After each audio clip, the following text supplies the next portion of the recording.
The developments on the international front, geopolitics, as some might say, have got me thinking in a way that I've never done before. We all know by now that the war in Iran is entering about its sixth week, if I'm not mistaken. President Maduro of Venezuela is standing trial in the United States after his country was attacked and they were kidnapped. And to be honest, I'm not a fan of this country as such. I don't, in the same vein, I don't harbor any ill will against these countries. But at the end of the day, this is what is happening. Again, we know here closer to who that we have and still are fighting running battles with the United States, tariffs, white genocide allegation is still hanging over our head, and all manner of things. I mean, the relations are never the same. And all these things have been analyzed and interpreted by eminent people around the world. One such person is Prime Minister of Canada, Mr. McCartney. He has been very forthright in saying that the times have changed. The old order, the old global order has gone and it is never coming back, meaning that we are now into a new era. And one feature of this new era is the wanton disregard for the international law. And all these kind of things just got me thinking. I've been thinking about Africa as a continent, and it seems to me that what matters is no longer international law. What matters is leverage. If you don't have leverage, then you're in big trouble. And I'm giving this background to justify that why I've been thinking about the nukes. And, all this pondering over these matters finally landed me on around the 1990s, just before the dawn of our democracy in South Africa. And that's why I'm rewinding today, going to the 1990s as to what happened then. What happened at the time is that, as you would recall, South Africa, those who were alive then, those who were born, who were already born at that time. I was one of them. You would remember that South Africa was the only country on the continent which was a nuclear power. You'll correct me if I'm wrong, but that's my understanding even until today. At the time, the apartheid government had manufactured about 6.5 nuclear bombs. Not a bluff, not a blueprint, not some plan, actual weapons. They were armed to the teeth. And by around 1990, the curtain was coming down on apartheid rule, or white minority rule, so to say. Of course, the West at the time, that's when the Cold War, it was apparent, it was clear that we had entered into the so-called unipolar world, and the United States had emerged victorious. So obviously there were going to be very serious power brokers as far as our transition into democracy was concerned. Now the West, one concern that they had at the time was that a revolutionary Black Party that was an enemy during the Cold War, aligning with the likes of Russia. You remember that the United States came into the party very late. They came to embrace the African National Congress, so to say, the likes of Mandela, very late. Actually, they actually helped to get Mr. Mandela, President Mandela, arrested at the time. So their fear was that an enemy government was going to preside over a republic of South Africa that was a nuclear power. And that was unpalatable to them. Luckily, the ANC was anti-nuclear weapon. They were not in favor of the nuclear bombs. Nelson Mandela made it very clear that apartheid was a symbol of oppression. Apartheid arsenal, so rather, nuclear weapons were a symbol of oppression, not liberation. So South Africa voluntarily disarmed. I mean, we will probably go down in history as the easiest country to let go of nuclear weapons. And I could see the Western powers sighing with relief over the fact that this black government is not going to have a nuclear weapon, because they know something about nuclear weapons, and I'll tell you as I proceed. So just like that, the weapons were dismantled, and the world applauded our moral clarity. Fast forward 30 years, here we are. Today we are watching the collapse of the international order that once applauded us. And guess what? The principal wrecking ball is the very country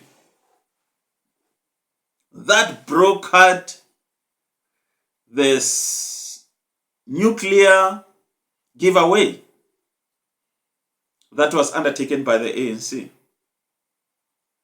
That's what happened, the United States. And let's just list, talking about the collapse of the global order, let me just list some of the most amazing, incredible developments on the global plane. The US has imposed unilateral sanctions on almost every nation on earth, save for Russia, the favorite of the US. Russia, who else got away scot-free? I think there's another country, but Russia is one that comes to mind very, very quickly. Israel, yeah. They avoided the sanctions. Trump has threatened to annex Canada. Who could have, I mean, never in my wildest dreams would I have imagined that happening. He had threatened to buy Greenland by force, take over. And they've spoken openly, threatened the likes of Mexico under the guise of fighting drug cartels on Mexican soil. And it is happening. I mean, CIA agents were busted on Mexican soil fighting drug cartels. There was this exchange between the president of Mexico, Claudia Sheinbaum, excuse my pronunciation. Look at Venezuela as we speak. Maduro and First Lady have been kidnapped. They are facing standing trial in the United States, in New York. It's something that has never been heard of. It's like those old days, biblical times, when a leader of a nation could just be kidnapped, could just be taken, just like that, and have their eyes gouged, just like that. We've gone back to the medieval ages. There was no extradition treaty, no international warrant, just raw power, the law of the jungle. That's what we seem to have descended into. Look at Iran. In the midst of a negotiation that Oman, the mediator was presiding over the negotiations, referred to as constructive negotiations, very close to a breakthrough. Just close to the breakthrough, Iran was ambushed by Israel and American intelligence assets. And just like I said, I'm not a fanatic, I'm not a fan. I wouldn't say I'm a fan, I'm just indifferent to these countries. I feel they've got very little. Looking at Iran, I feel they are very relevant to South Africa. We've got very little in common. Culture, system of governance, we're unlike them. We're a democracy. Same with Venezuela. But that said, countries are still sovereign. The international law still demands that those countries that you find unpalatable to you must still be afforded a certain level of respect and independence to decide what they want to do. That is what has happened. Iran was ambushed by US and Israel, just like that. No United Nations Security Council resolution, it was just done. And today, the Strait of Hormuz remains closed. That's why people are paying a very exorbitant price at the pump. And the global economy is teetering on the brink. And the fragile ceasefire between the US and Iran is hanging by a thread. It can just unravel at any time. All these developments have been analyzed and interpreted by eminent people around the world. One such person is the Prime Minister of Canada. It's one of my favorites, I must say. Of course, I don't agree with him on everything. McCartney, the former central banker, now leading Canada's Liberal Party, put it bluntly that the old order is gone and will never come back. He wasn't exaggerating. Now, coming back to the home front, we were slapped with sanctions on the back of allegations. I mean, an executive order was signed authorizing sanctions against South Africa, the Republic of South Africa, on the back of allegations that are fictitious at best and ridiculous at the West. That's what has happened, and we have been on the receiving end of the United States. Now, when I looked at these matters, there's a golden thread running through the countries that have been at the receiving end of this bullying and imperialism. That golden thread is that you look at Venezuela, that they're not a nuclear power. Iran, not a nuclear power. Or not a military superpower. Same with Canada. Actually, they were a very close ally, a military ally. And Greenland, nothing special militarily to speak of. So every target shares one single vulnerability, and that is they've got no credible nuclear deterrent.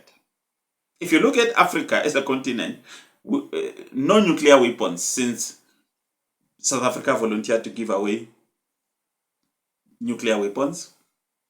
We have got no economic superpower, no unified military on the continent, no tripwire that makes any great power think twice before meddling into our affairs or threatening to attack us.